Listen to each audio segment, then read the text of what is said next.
नमस्कार दोस्तों, मैं डॉक्टर मोहिंदर सिंह आपका कृषि गुरु चैनल में हार्दिक स्वागत करता हूं।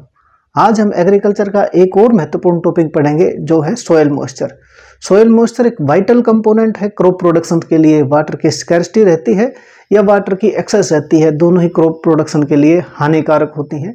तो ये जो सोयल मॉइस्चर कंटेंट है, ये होता क्या है? असल में ये वो मॉइस्चर है, वाटर है जो रिटेन रहता है सोयल पार्टिकल्स के बाहर, थिन फिल्म में, कैपिलरी ट्यूब्स में। और जब ये कैपिलरी ट्यूब्स में रहता है या इसके सोयल पार्टिकल्स के बाहर रहता है, तो कैसे ये रिटेन हो पाता है? ये तीन तरीके से रिटेन होता है: एडेशन, कोहेशन और सरफेस टेंशन। एडेशन का मतलब ऐड करना, और ऐड हम जैसा नाम से ऐड कैसे करेंगे? जो हमसे अलग होगा, यानी ये अट्रैक्शन होगा मॉलिक्यूल्स का जो डिफरेंट सब्सटेंसेज के होंगे।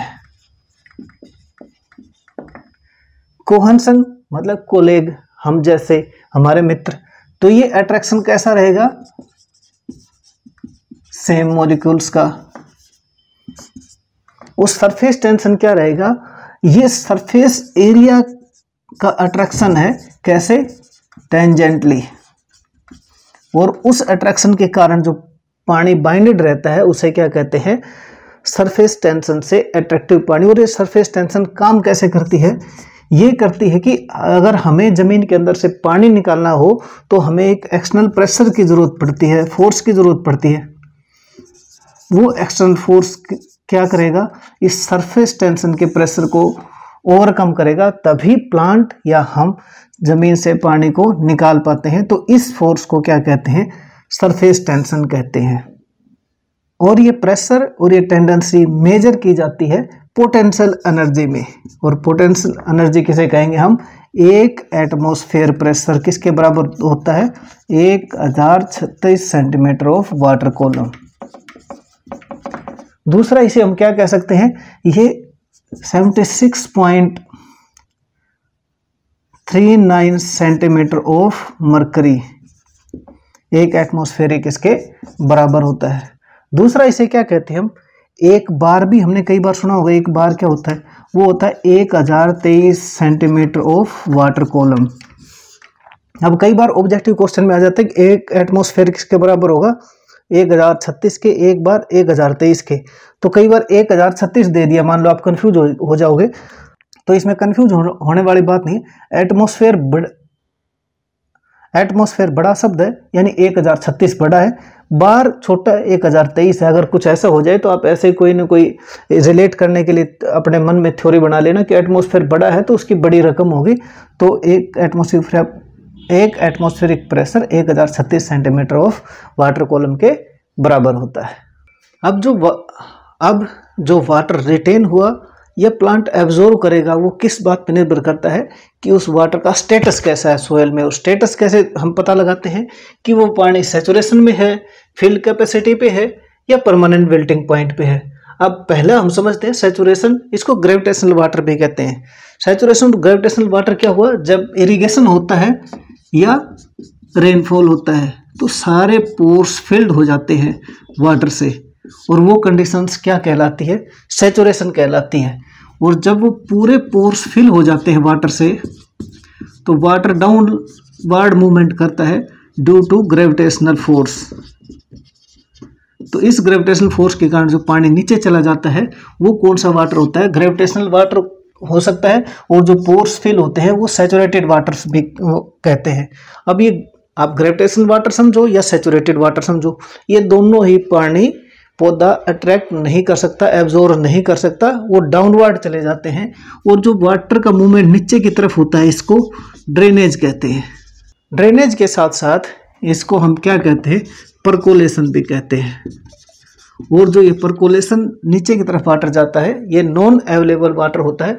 सैचुरेटेड कंडीशंस में इस वाटर में केवल एक ही प्लांट रहता है जो जीवित रह सकता है, वो है राइस। उसके बाद जो भी क्रॉप रहेंगी, जब वाटर से सारे पोर फिल हो जाएंगे, एयर आउट हो जाएगी, तो प्लांट के रूट रेस्पिरेशन नहीं कर पाती। अल्टीमेटली प्लांट सेंसेशन स्टेज में चला जाता है। अगर वो जल्दी से रिकवर नहीं हुआ, वाटर ड्रेन नहीं हुआ, डीप परकोलेट नहीं हुआ, तो क्रॉप वहाँ फेल हो जाती है।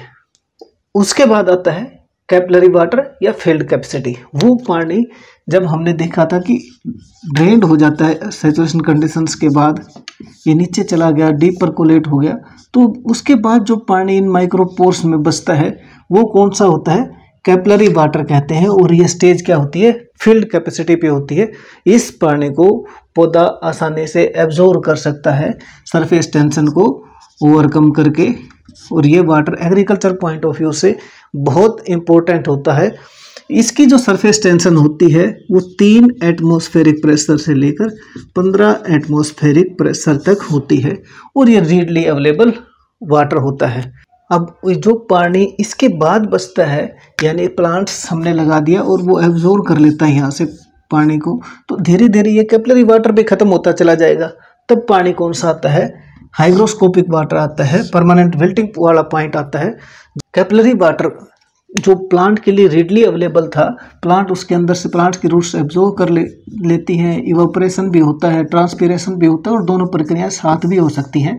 तब ये वाटर का रिमूवल होएगा, तब वो पानी क्या होगा, और ज़्यादा टाइटली बाउंडेड रहेगा सोइल पार्टिकल्स के साथ, क्योंकि माइक्रोपोर से भी वाटर का हमने एब्जॉर्प्शन या ट्रांसपीरेशन कर दिया, तो जो रूट्स होंगी उनके लिए डिफिकल्ट रहेगा। और ये अट्रैक्शन जो कैपिलरी ट्यूब्स में था, इसके बजाय ये थिन फिल्म्स में बाहर वाटर बाइंडेड रहेगा, और ये इतनी हाई सरफेस टेंशन होती है, एडहेसिव फोर्स होता है वो 10,000 से लेकर 31 एटमॉस्फेरिक प्रेशर तक, और इस प्रेशर पे प्लांट का वाटर का एब्जॉर्प्शन मुश्किल हो जाता है। और जब एक स्टेज आती है उसे कहते हैं permanent wilting point, 31 atmospheric pressure पे।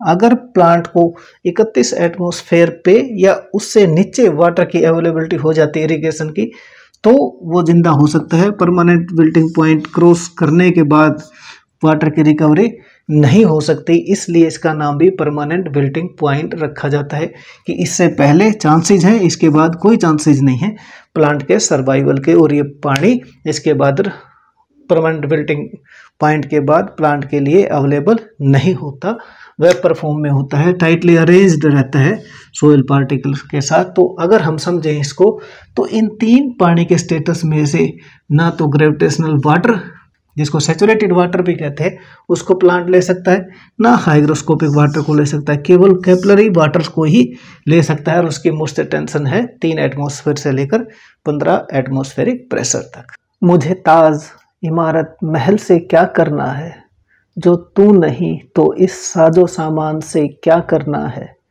तुझसे पहले भी सब मट्टी था, तेरे बाद भी सब मट्टी है, और इस मट्टी में सने रहने से मुझे क्या करना है। तेरा कहना भी शायद ठीक ही था, खुदा पर छोड़ दो सब, जब खुदा की यही मर्जी है तो दुआ क्या करना है। मुझे इतनी भी समझ नहीं कि तू रूठा है या मैं, फिर इस दिल की जागीरदारी का मुझे क्या करना है। हर पहर आकर बदल लेती हैं ख्वाबों की परछाइयाँ, फिर सूरज से भी दुश्मनी करके माही मुझे क्या करना है।